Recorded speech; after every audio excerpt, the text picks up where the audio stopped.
네, 안녕하세요. 하나금융투자에서 경제 담당하고 있는 전규현입니다. 오늘 하반기 글로벌 경제 전망에 대해서 말씀드리도록 하겠습니다. 올해 글로벌 경제는 전쟁 같은 비우호적인 매크로 환경으로 인해서 경기 모멘텀이 다소 약화되는 흐름을 보이고 있는데요. 스피로버라는 제목으로 해서 하반기 글로벌 경제에 대해서 말씀드리도록 하겠습니다.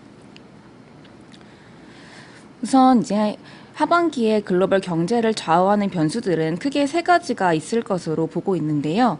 지정학적 리스크와 공급망 차질, 그리고 인플레이션과 통화 정책이 가장 주요할 것으로 전망을 하고 있습니다. 일단 저희 베이스 시나리오 하에서 지정학적 리스크 같은 경우에는 우크라이나 전쟁이 좀 장기화되면서 에너지와 농산물 같은 원자재들의 공급 차질이 지속될 수 있을 것으로 전망을 하고 있고요. 공급망 차질 같은 경우에는 하반기에 중국의 봉쇄 조치가 점진적으로 종료된다면 이제 글로벌 수요가 견조하게 유지되는 흐름이 나타날 것으로 전망을 하고 있고요.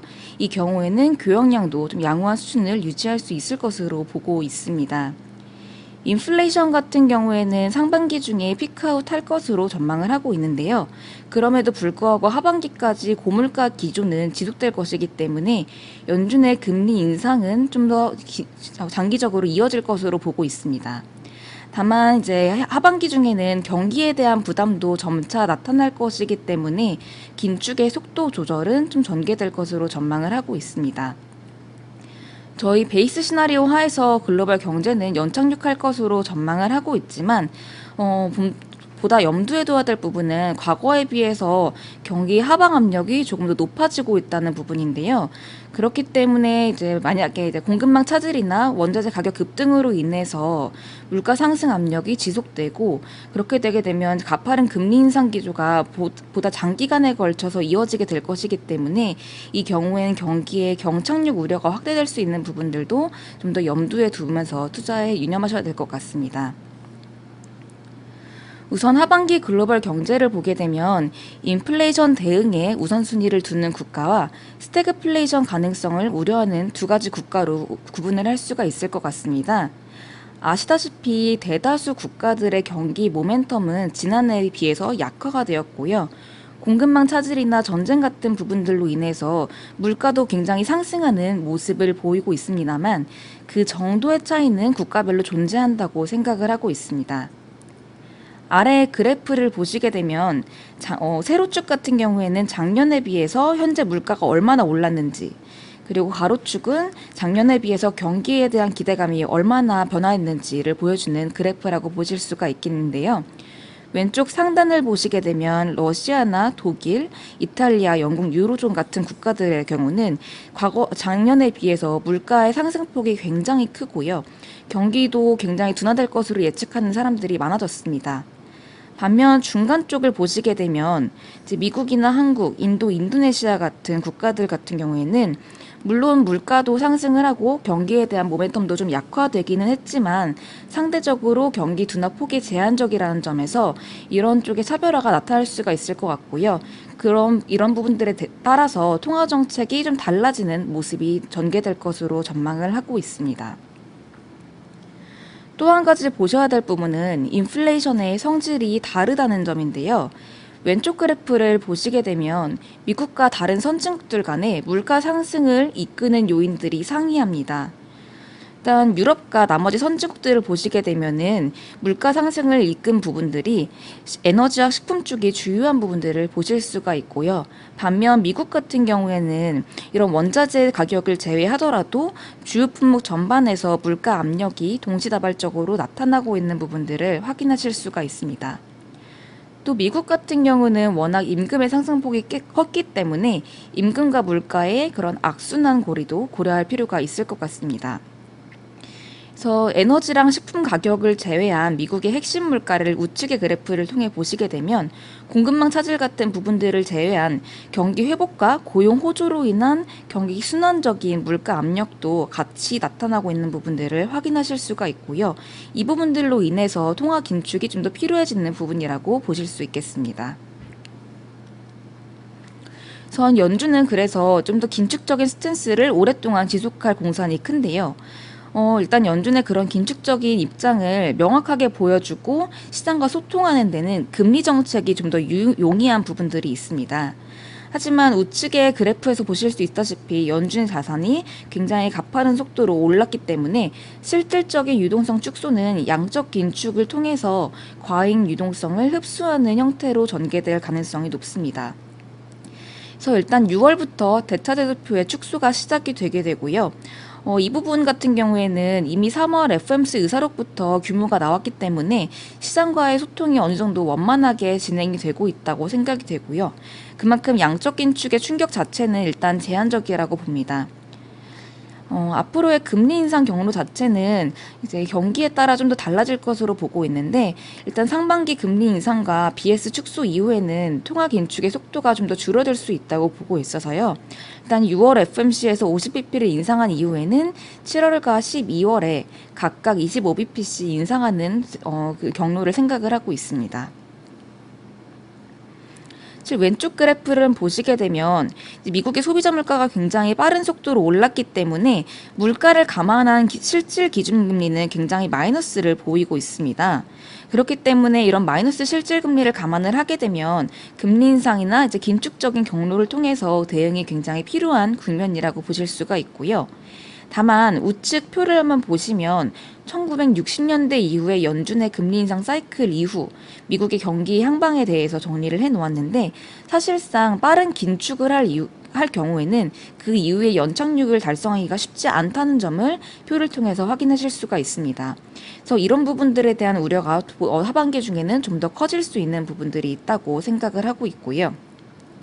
경기 순환 사이클을 보시더라도 경기에 대한 우려가 좀 더 커지고 있는 부분들은 사실이라고 보여집니다. 왼쪽의 그래프를 보시면 미국의 내구재 출하 대비 주문량을 그려놓았는데요.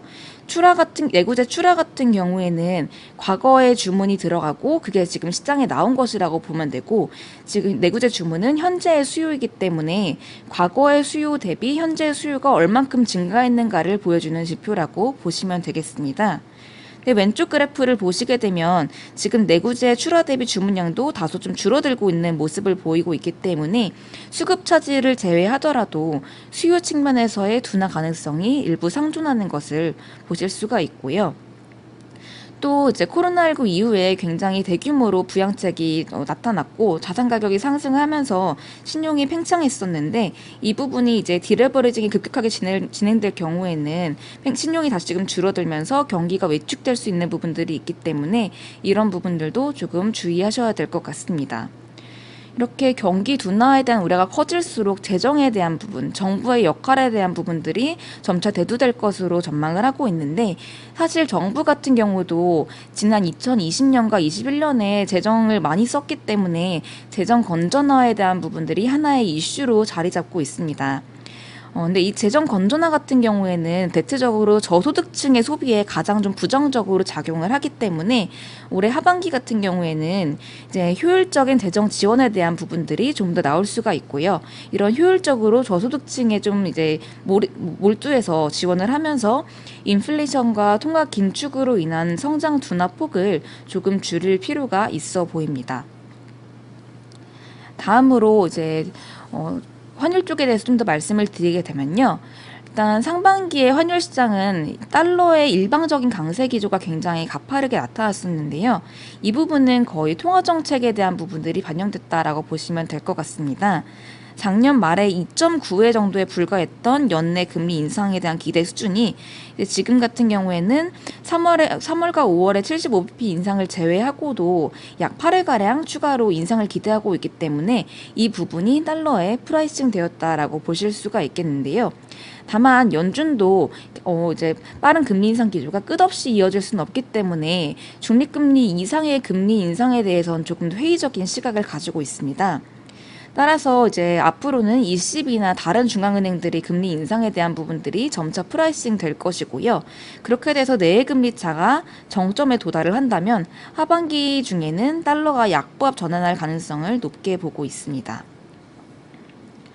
이게 달러가 약보합 흐름을 보이게 되면 원달러 환율 같은 경우에도 점차 좀 내려오는 흐름을 보일 것으로 전망을 하고 있는데요. 그럼에도 불구하고 원화도 약세 요인들이 꽤 많기 때문에 이런 부분들에 대해서 조금 생각을 해볼 필요가 있겠습니다. 일단 한국 수입 쪽을 보시게 되면 한국 수입 중에서 원자재가 차지하는 비중이 약 50%에 달하게 되는데요. 최근 같은 경우는 원자재 가격이 굉장히 높은 수준을 보이고 있고 수입 물가도 상승을 했기 때문에 국내 무역 수지가 작년 12월 이후에 주기적으로 좀 적자를 시현하는 부분들이 있습니다. 또 우측 그래프를 보시게 되면 코로나19 이후에 개인 투자자들의 해외 투자 규모가 급증한 점도 보실 필요가 있겠는데요. 기존에는 해외 증권 투자의 90% 이상이 정부랑 금융기관 위주였는데 코로나19 이후에 2020년부터 개인들의 해외 투자 규모가 약 10배 이상 증가를 하면서 이제 개인들의 환전 수요가 늘어난 부분들이 달러원 환율의 하단을 조금 구조적으로 높일 수 있는 부분들이 있겠습니다. 또한 지금 같은 경우에는 중국의 경기 불안이나 이런 부분들도 이제 원화에 영향을 주고 있다 보니까 이런 이제 원화 약세 요인들을 감안을 하면 하반기까지 달러원 환율 같은 경우에는 1,200원대에 머물 가능성이 높다고 생각을 하고 있습니다. 또 수급도 타이트한 부분들이 있다 보니까 수급발 변동성 확대가 불가피하다고 생각을 하고 있고요. 다만 말씀드렸다시피 달러는 이미 현실화될 수 있는 수준 이상으로 연준의 긴축 정책을 반영하고 있기 때문에 이런 강달러 기조가 하반기에는 점진적으로 완화가 되면서 달러원 환율 같은 경우에도 하반기에 완만한 하락세가 전개될 것으로 전망을 하고 있습니다. 그래서 3분기 평균 1,230원, 그리고 4분기의 평균 1,200원 수준을 기록을 하면서 연평균 1,220원 수준을 기록을 할 것으로 전망을 하고 있습니다. 마지막으로 한국 경제에 대해서 말씀을 드리게 되면요. 한국 경제는 연간 2.8% 정도 성장할 것으로 전망을 하고 있습니다. 일단 설비 투자나 대외 쪽은 조금 부진할 것으로 전망을 하고 있는데요. 투자 같은 경우에는 중국 경제 봉쇄나 아니면 부품 조달 차질 같은 부분들로 인해서 투자가 좀 떨어진 부분들이 있고 자본재 수입이 떨어졌기 때문에 이런 부분들이 투자를 감소시킬 수 있을 것으로 보입니다. 또 대외 여건 같은 경우에는 이제 수출이 반도체나 석유 제품 쪽을 중심으로 호조를 보이고 있긴 하지만 전반적인 글로벌 교역량이 떨어지는 부분들 이런 쪽을 감안을 하게 되면은 수출이 좀 떨어지는 부분들이 있을 것 같고 앞서 보셨다시피 무역 수지도 좀 적자를 보였던 부분들이 있다 보니까 대외 기여도가 점차 약화되는 부분들이 있을 것 같은데요. 이런 부분들을 내수가 조금 상쇄시켜지면서 2% 후반대의 성장을 기대를 하고 있습니다.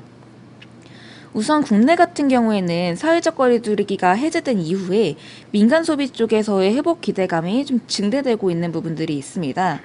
그렇기 때문에 이제 대면 서비스업이나 비내구재 중심으로 소비가 늘어날 수 있는 부분들이 있다고 생각을 하고 있습니다. 다만 국내도 소비자 물가가 이미 4%대의 물가 상승률을 보이고 있기 때문에 이런 물가 부담이나 또 한은의 금리 인상 기조 같은 부분들은 앞으로 소비를 좀 제약하는 요인으로 작용할 수 있을 것 같고요. 정부의 지출 같은 부분들이 앞으로 경기 하단을 좀 지지해 줄 것으로 전망을 하고 있는데 일단 올해 신정부의 2차 추경 예산안은 59.4조 원으로 편성이 되었습니다. 그래서 이런 부분들이 경기 하단을 지지해 주면서 2% 후반의 성장을 기대를 할 수 있을 것으로 전망을 하고 있고요. 다만 국내도 마찬가지로 재정 건전성에 대한 우려가 확대되고 있긴 하기 때문에 효율적인 재정 정책이 좀 더 중요해질 것으로 전망하고 있습니다. 네, 오늘 하반기 글로벌 경제 전망은 여기까지 말씀드리도록 하겠습니다. 경청해 주셔서 감사합니다.